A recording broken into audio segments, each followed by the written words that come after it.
Bôi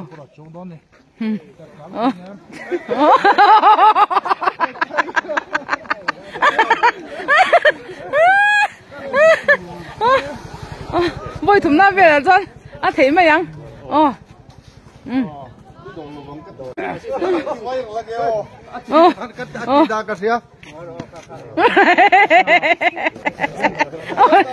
Tôi nghe cái thằng to to.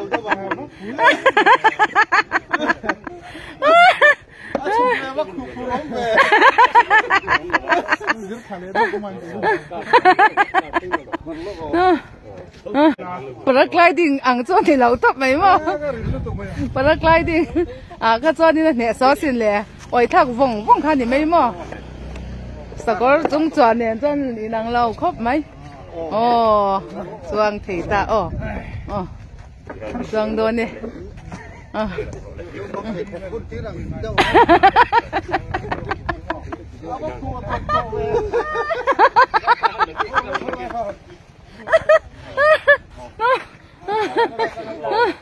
Rồi cần thay tiếp rồi lên.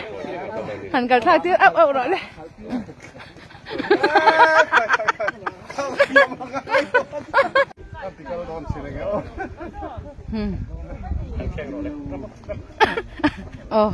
Cái về tầm mấy thì thua.